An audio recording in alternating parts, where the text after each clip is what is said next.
Pioneers. We were unique. We were restless pursuers of our dreams.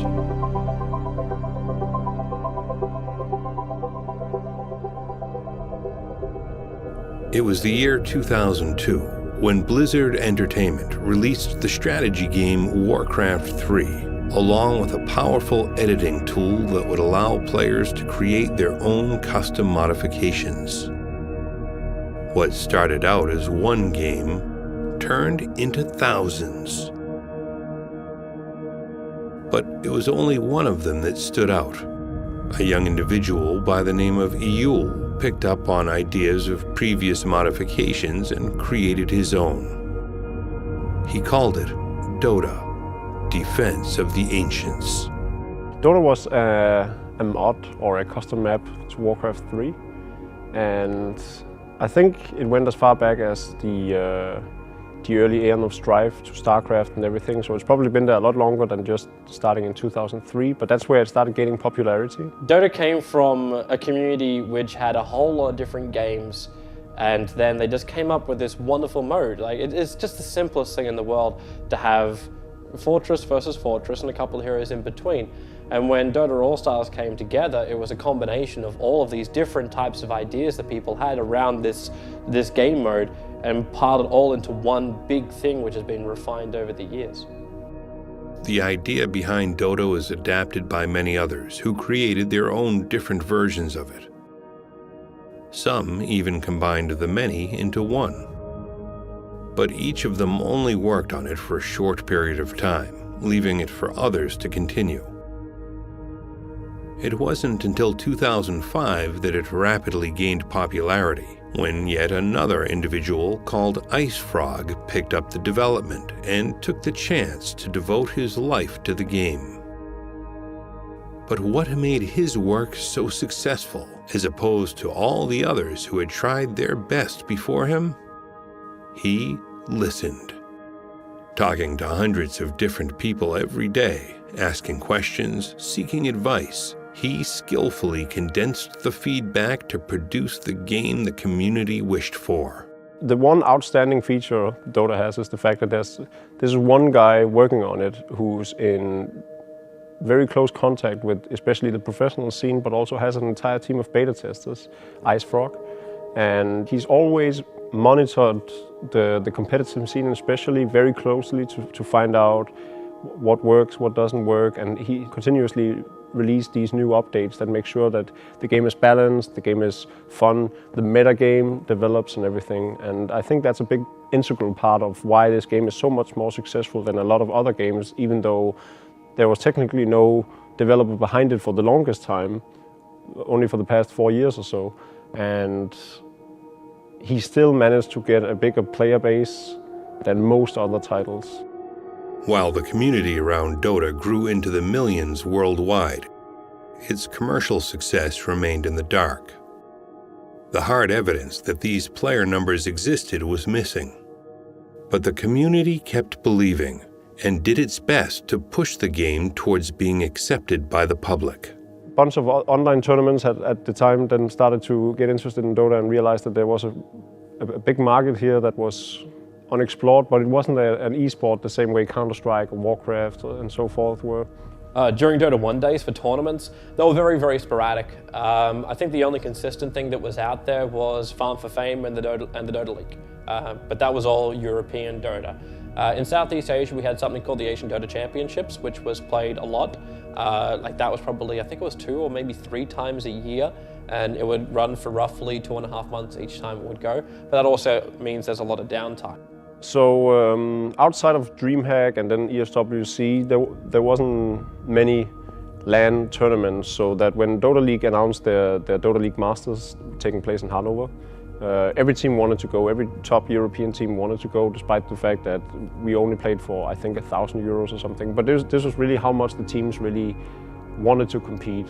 It was all about the passion for the game and wanting to be the best. It didn't matter how much cash were on the line back then.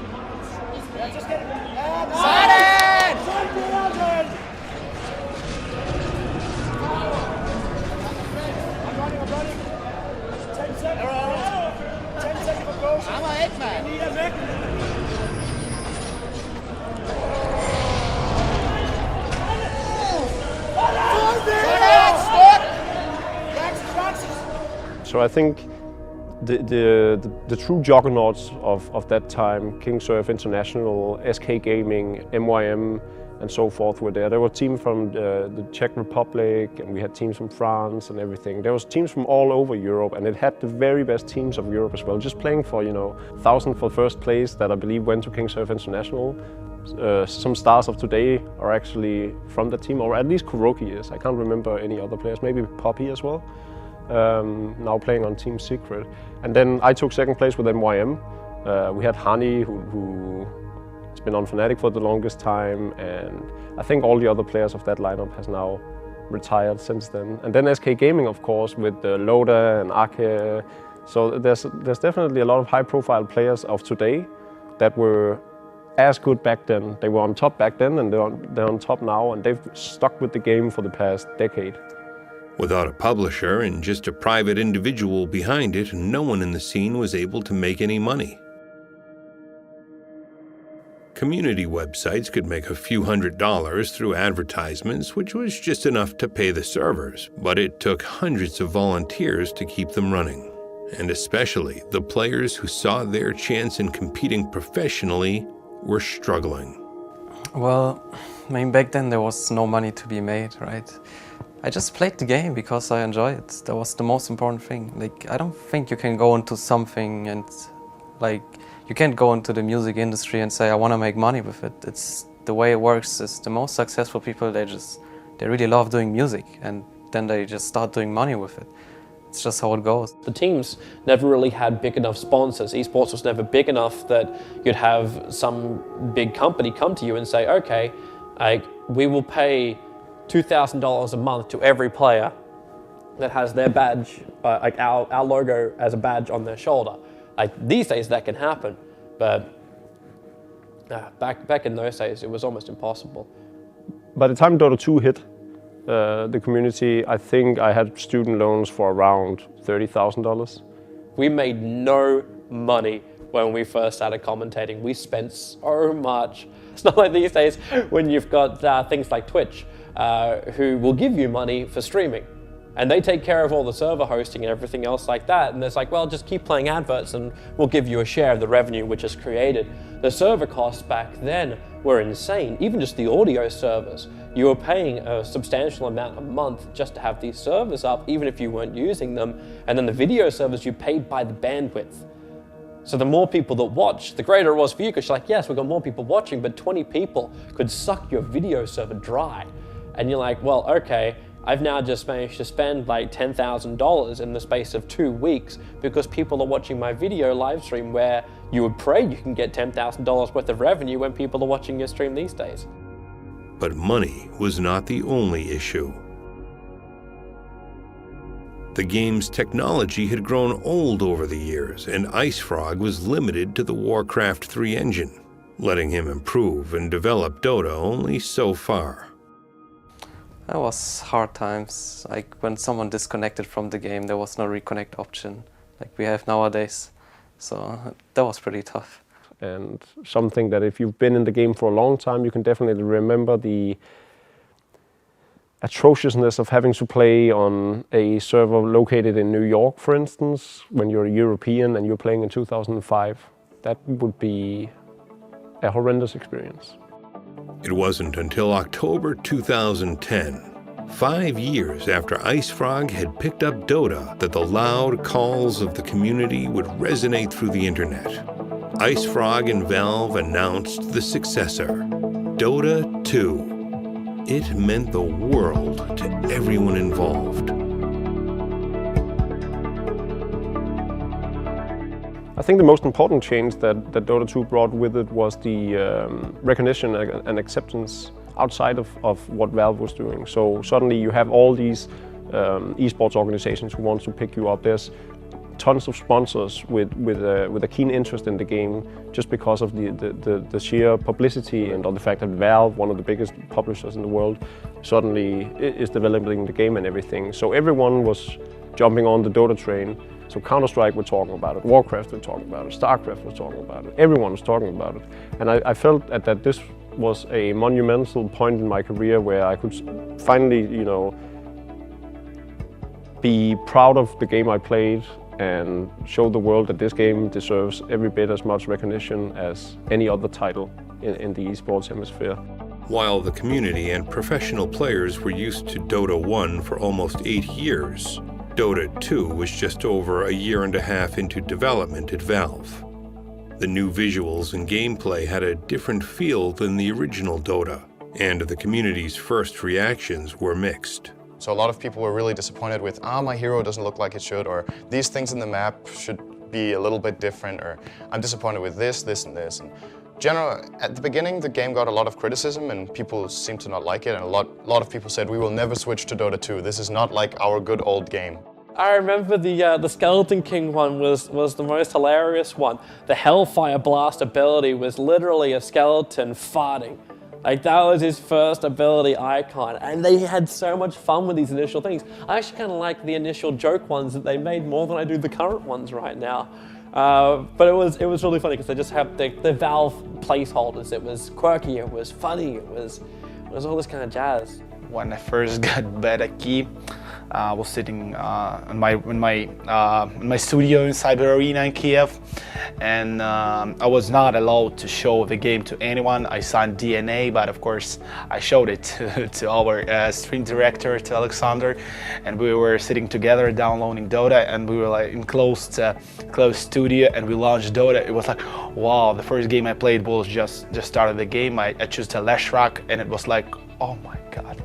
It was so terrible, like all the trees were so bad, all the graphics were so bad. And I played 15 minutes and closed Dota, like, okay, forget about it, it's a bad game and they're not gonna make it much more better. But 1, 2, 3 more months, more weeks, and before TI1 it was actually playable and even watchable. But the announcement that Valve made in August 2011 swept everyone off their feet. $1 million in prize money for the first place of a computer game tournament. It felt like it was Valve's way of saying thank you to the community that worked so hard for so many years. They had turned Dota 1 into Dota 2 and showed it to the public for the very first time. The International. The International really grew out a conversation between people on the Dota 2 team. IceFrog thought it would be a good idea if we tried it out. And we tried to think of how you reward people for the different things they bring. And it seemed like the professional players were generating a lot of value for the community. So the International One grew out of that idea of how can we return to them some of what they've already given to the community. I can kind of remember a meeting where we're like, well, how are we going to show this game off to people now that we're ready to ship it? And then somebody probably said, I wonder if we could run a tournament.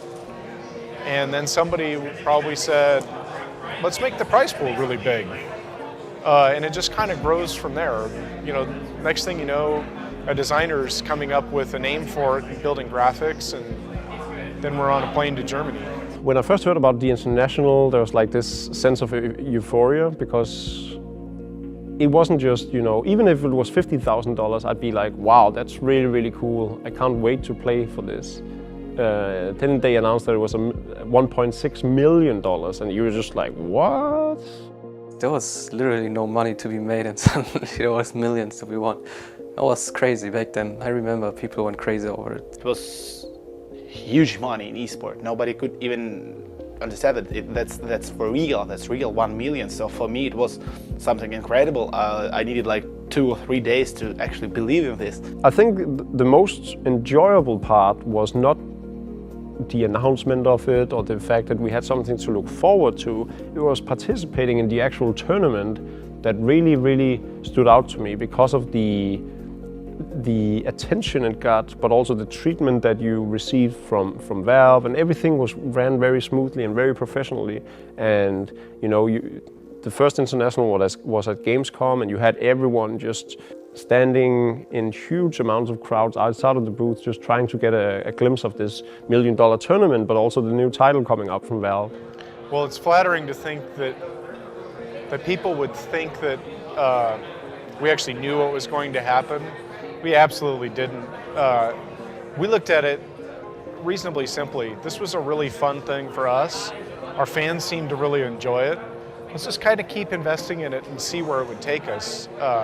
As we met more people from the professional scene and kind of watched the Dota 2 scene building up, gave us a lot of inspiration and ideas. So we're really watching the community and pulling all of our inspiration from that and trying to build on to the next event. A lot of people who come into it now might not realize, because they see these tournaments and they're like, wow, there's so much money, so the players are playing for a living, which of course we are at this point. But back then, for us, it was a hobby that we took to the next level. Right now, there are so many more avenues. It's not only teams providing salaries, which is of course really good for the players because they get this safety net even if they're not performing really well, but also they can create item sets that net people money. Item sets can get 6 figures if something does well, so sometimes you can, as a player, some players could potentially make more money out of selling items than from winning prize tournaments, right? And from that you can actually get a sustainable income as well. Dota started as an idea, a custom idea, which developed into a community, which then developed into a competitive community, which has now developed into an industry. Nowadays, you can actually make a living out of it.